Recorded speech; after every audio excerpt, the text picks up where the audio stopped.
ಧ್ಯಾನ ಕಸ್ತೂರಿ ಬ್ರಹ್ಮರ್ಷಿ ಪಿತಾಮಹ ಪತ್ರಿಜಿಯವರಿಂದ ಪ್ರಾರಂಭವಾದ ಕರ್ನಾಟಕ ಪಿರಮಿಡ್ ಸ್ಪಿರಿಚುವಲ್ ಸೊಸೈಟೀಸ್ ಮೂವ್ಮೆಂಟ್ನ ಕನ್ನಡ ಆಧ್ಯಾತ್ಮಿಕ ಮಾಸಪತ್ರಿಕೆ ಧ್ಯಾನ ಕಸ್ತೂರಿ. ಪ್ರತಿಯೊಬ್ಬ ಕನ್ನಡಿಗರ ಮನೆಯಲ್ಲಿ, ಮುಖ್ಯವಾಗಿ ಪ್ರತಿ ಧ್ಯಾನ ಸಾಧಕನ ಮನೆಯಲ್ಲಿ ಇರಲೇಬೇಕಾದ ಮಾಸಪತ್ರಿಕೆ ಧ್ಯಾನ ಕಸ್ತೂರಿ ಎಂದು ಪತ್ರಿಜಿ ಹೇಳಿದರು. ಸರಿಯಾದ ಧ್ಯಾನ ವಿಧಾನ, ಪಿರಮಿಡ್ಗಳ ಉಪಯೋಗಗಳು, ಪತ್ರಿಜಿ ಮತ್ತು ಆಧ್ಯಾತ್ಮಿಕ ಗುರುಗಳ ಜ್ಞಾನ ಸಂದೇಶಗಳು, ಸಸ್ಯಾಹಾರದ ಪ್ರಾಮುಖ್ಯತೆ, ಧ್ಯಾನಾನುಭವಗಳು ಮತ್ತು ಅನೇಕ ಆಧ್ಯಾತ್ಮಿಕ ಪರಿಕಲ್ಪನೆಗಳೊಂದಿಗೆ ಅದ್ಭುತವಾಗಿ ಮೂಡಿಬರುತ್ತಿದೆ ಧ್ಯಾನ ಕಸ್ತೂರಿ ಪತ್ರಿಕೆ. ಇಂತಹ ಅದ್ಭುತವಾದ ಪತ್ರಿಕೆ ನಮ್ಮ ಕೈಗೆ ಬರಲು ನಿಸ್ವಾರ್ಥ ಸೇವೆಯನ್ನು ಸಲ್ಲಿಸುತ್ತಿರುವ ಧ್ಯಾನ ಕಸ್ತೂರಿ ಪತ್ರಿಕೆಯ ಸಂಪಾದಕರು, ಸಹ ಸಂಪಾದಕರು, ಅನುವಾದಕರು, ಪ್ರಧಾನ ಲೇಖಕರು, ತಾಂತ್ರಿಕ ಸಹಾಯಕಾರರಿಗೆ, ವಿನ್ಯಾಸಕರಿಗೆ, ಪ್ರಸರಣಾ ಸೇವಾ ನಿರತರಿಗೆ ಮತ್ತು ಧ್ಯಾನ ಕಸ್ತೂರಿ ಪತ್ರಿಕೆಗೆ ಸಹಕರಿಸುತ್ತಿರುವ ಎಲ್ಲ ಧ್ಯಾನ ಬಂಧುಗಳಿಗೆ ಹೃತ್ಪೂರ್ವಕ ಧನ್ಯವಾದಗಳು. ಪ್ರತಿಯೊಬ್ಬರೂ ಧ್ಯಾನ ಕಸ್ತೂರಿ ಮಾಸಪತ್ರಿಕೆಯನ್ನು ಓದಿ ಚಂದಾದಾರರಾಗಿ ಮತ್ತು ಚಂದಾದಾರರನ್ನಾಗಿ ಮಾಡಲು ಮನವಿ.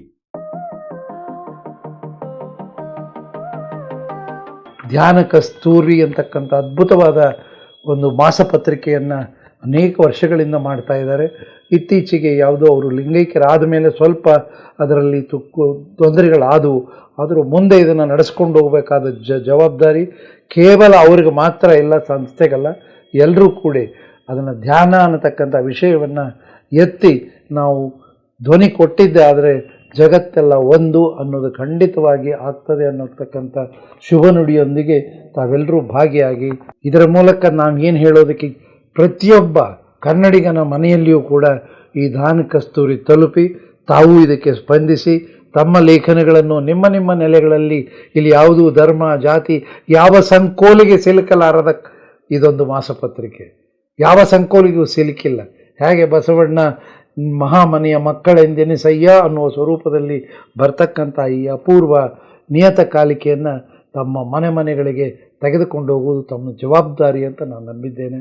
ಶರಣಾರ್ಥಿ. ನಮಸ್ಕಾರ, ನಾನು ಗಂಗಾವತಿ ಪ್ರಾಣೇಶ್. ಸ್ನೇಹಿತರೆ, ಬಂಧು ಬಳಗ, ಸ್ನೇಹಿತರು, ಸಂಗಾತಿ, ಆತ್ಮಸಂಗಾತ್ಯ ಅಂತ ಏನೇನು ಶಬ್ದಗಳಿದೆ, ಇವುಗಳು ಯಾವ ವ್ಯಕ್ತಿಗಳಿಗಾಗಿ ಇಲ್ಲ ಅನ್ನೋದು ನನ್ನ ಭಾವನೆ. ವ್ಯಕ್ತಿಗಳಲ್ಲಿ ದೌರ್ಬಲ್ಯಗಳಿದ್ದೇ ಇರ್ತದೆ. ದೌರ್ಬಲ್ಯಗಳಿರದಾದಂತಹ ಸ್ನೇಹಿತ ಅಂದರೆ ಅದು ಕೇವಲ ಪುಸ್ತಕ ಪತ್ರಿಕೆಗಳು ಮಾತ್ರ. ಈ ಹಿನ್ನೆಲೆಯಲ್ಲಿ ನಾನು ತುಂಬ ಇಷ್ಟಪಡ್ತಕ್ಕಂಥ ಪತ್ರಿಕೆ ಅಂದರೆ PSSN ಅವರ ಧ್ಯಾನ ಕಸ್ತೂರಿ ಮಾಸಪತ್ರಿಕೆ. ಬಹು ಸುಂದರವಾಗಿ, ಆಕರ್ಷಕವಾಗಿ ಮುದ್ರಿಸಲ್ಪಡುವಂತಹ ಮತ್ತು ಅಷ್ಟೇ ತೂಕದ ಬರಹಗಳುಳ್ಳಂತಹ ಪತ್ರಿಕೆ ಧ್ಯಾನ ಕಸ್ತೂರಿ.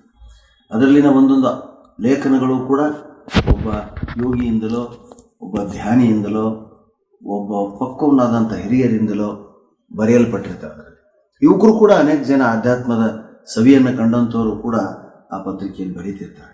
ಧ್ಯಾನ ಕಸ್ತೂರಿ ಹೆಸರೇ ಹೇಳುವಂತೆ ಧ್ಯಾನದ ಪರಿಮಳವನ್ನು ನಮಗೆ ಪಸರಿಸುವಂಥ ಒಂದು ಪತ್ರಿಕೆ. ಆ ಪತ್ರಿಕೆ ನನ್ನ ಮೆಚ್ಚಿನ ಪತ್ರಿಕೆಯೂ ಹೌದು. ನಾನು ಕೂಡ ಅದರ ಚಂದದಾರನಾಗಿದ್ದೇನೆ. ಅದರಲ್ಲಿ ಅನೇಕ ಲೇಖನಗಳನ್ನು ನಾನು ಎಷ್ಟೋ ಸಾರಿ ನನ್ನ ಭಾಷಣಗಳಲ್ಲಿ ಕೂಡ ಬೆಳೆಸಿದೆ. ಆ ಧ್ಯಾನ ಕಸ್ತೂರಿ ಪತ್ರಿಕೆಗೆ ನೀವೆಲ್ಲ ಚಂದಾದಾರರಾಗಬೇಕು. ಪ್ರತಿ ತಿಂಗಳು ಅದು ಮನೆಗೆ ಬಂದರೆ ಯಾರೋ ಒಬ್ಬ ದೂರದ ಸಂಬಂಧಿ, ದೂರದ ಸ್ನೇಹಿತ ಬಂದು ನಮಗೆ ಸಾಂತ್ವನ ಹೇಳುವಂಥ ಒಂದು ಪರಿಸ್ಥಿತಿ ಅಥವಾ ಒಂದು ಪರಿಸರ ನಿರ್ಮಾಣ ಮಾಡುತ್ತೆ ಆ ಪತ್ರಿಕೆ. ಈ ಹಿನ್ನೆಲೆಯಲ್ಲಿ ಧ್ಯಾನ ಕಸ್ತೂರಿ ಲೇಖನಗಳು ಎಷ್ಟರ ಮಟ್ಟಿಗೆ ಪ್ರಭಾವಶಾಲಿಯಾಗಿದೆ, ಮಾರ್ಗದರ್ಶಿಯಾಗಿದೆ ಅಂದರೆ ಎತ್ತುಕೊಳ್ಳೋದಕ್ಕೆ ಆಕರ್ಷಕವಾಗಿರ್ತಕ್ಕಂಥ ಮುಖಪುಟಗಳು, ಅದ್ಭುತವಾಗಿರ್ತಕ್ಕಂಥ ಪತ್ರಿಕೆ. ಆಕರ್ಷಕ ಆಗಿದೆ ಅಂಥೇಳಿ ಆ ಪುಟವನ್ನು ತೆರೆದು ನೋಡಿದ್ರೆ ಅದ್ಭುತವಾದಂಥ ಬೌದ್ಧಿಕ ಪೂರ್ಣ ಮನಸ್ಸು ಪ್ರಫುಲ್ಲಿತವಾಗುವಂಥ ಪತ್ರಿಕೆ. ಅದರ ಮುದ್ರಣದಿಂದಾಗಲಿ, ಆ ಪತ್ರಿಕೆ ಗುಣಮಟ್ಟದಿಂದಾಗಲಿ, ಅದರಲ್ಲಿರ್ತಕ್ಕಂಥ ಲೇಖನಗಳಿಂದಾಗಲೂ ಕೂಡ ಅದಕ್ಕೊಂದು ಮೌಲಿಕ ಸ್ಥಾನ ಇದೆ. ದಯವಿಟ್ಟು ನೀವೆಲ್ಲ PSSN ಸಂಸ್ಥೆಯನ್ನು ನಡೆಸ್ತಿರ್ತಕ್ಕಂಥ ಧ್ಯಾನ ಕಸ್ತೂರಿ ಪತ್ರಿಕೆಗೆ ಚಂದಾದಾರರೇ. ನಮಸ್ಕಾರ. ಹೊಸ ಯುಗದ ಆಧ್ಯಾತ್ಮಿಕ ಕನ್ನಡ ಮಾಸಪತ್ರಿಕೆಯಾಗಿರತಕ್ಕಂತಹ ಧ್ಯಾನ ಕಸ್ತೂರಿ ಮಾಸಪತ್ರಿಕೆಗೆ ತಾವೆಲ್ಲರೂ ಕೂಡ ಚಂದಾದಾರರಾಗಬೇಕು ಅಂಥೇಳಿ ಈ ಮೂಲಕವಾಗಿ ನಾನು ಕೋರಿಕೊಳ್ತಾ ಇದ್ದೇನೆ. ಯಾಕೆ ನಾವು ಚಂದಾದಾರರಾಗಬೇಕು? ನೋಡಿ, ಅನೇಕ ಮಾಸಪತ್ರಿಕೆಗಳು ಇವತ್ತು ನಮ್ಮ ನಾಡಿನಲ್ಲಿ ಇದ್ದಾವೆ. ಆದರೆ ಆತ್ಮಜ್ಞಾನವನ್ನು ಸುಲಭವಾಗಿ ತಿಳಿಸುವಂತಹ ಆತ್ಮ ಮಾರ್ಗದಲ್ಲಿ ಕೈ ಹಿಡಿದು ಮುನ್ನಡೆಸುವಂತಹ ಯಾವುದಾದ್ರೂ ಒಂದು ಮಾಸಪತ್ರಿಕೆ ಇದ್ದರೆ ಅದು ಧ್ಯಾನ ಕಸ್ತೂರಿ ಅನ್ನತಕ್ಕಂತಹದ್ದನ್ನು ಯಾವತ್ತೂ ಕೂಡ ಮರಿಬಾರ್ದು.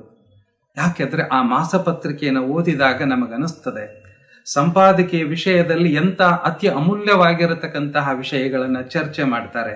ಜೊತೆಗೆ ಪತ್ರಿಜಿಯವರ ವಾಣಿಯ ಕುರಿತು, ಗುರುವಾಣಿಯ ಕುರಿತು, ಪತ್ರಿಜಿಯವರ ಪ್ರಬೋಧನೆಗಳ ಕುರಿತು ಅನೇಕ ಸಂಗತಿಗಳನ್ನು ನಾವು ಧ್ಯಾನ ಕಸ್ತೂರಿಯಲ್ಲಿ ಕಾಣ್ತಾ ಇದ್ದೇವೆ.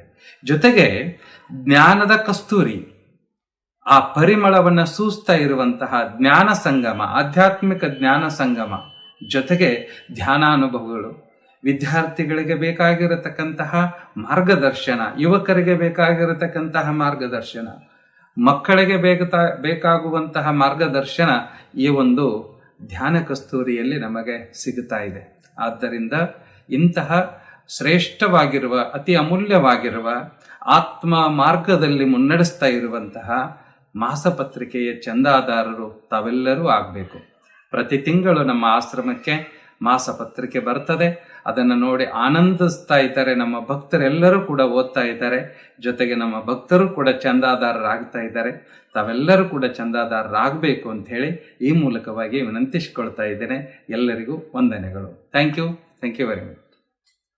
ಧ್ಯಾನ ಎಷ್ಟು ಮುಖ್ಯವೋ ಸ್ವಾಧ್ಯಾಯ ಅಷ್ಟೇ ಮುಖ್ಯ. ಸ್ವಾಧ್ಯಾಯಕ್ಕಾಗಿ ನಾವು ಸರಿಯಾದ ಆಧ್ಯಾತ್ಮಿಕ ಪುಸ್ತಕಗಳನ್ನು ಓದಲೇಬೇಕು. ಆದ್ದರಿಂದಲೇ ಸ್ವಾಧ್ಯಾಯಕ್ಕಾಗಿಯೇ ಪತ್ರಿಜಿಯವರ ಒಂದು ಆಶಯದಂತೆ ಆರಂಭವಾಗಿದ್ದು ಧ್ಯಾನ ಕಸ್ತೂರಿ, ಹೊಸ ಯುಗದ ಆಧ್ಯಾತ್ಮಿಕ ಮಾಸಪತ್ರಿಕೆ ಪ್ರತಿಯೊಬ್ಬ ಕನ್ನಡಿಗರ ಮನೆಯಲ್ಲೂ ಇರಬೇಕು. ಆದ್ದರಿಂದ ಎಲ್ಲರೂ ಧ್ಯಾನ ಕಸ್ತೂರಿಯನ್ನು ಓದಿಸಿ ಚಂದಾದಾರರಾಗಿರಿ.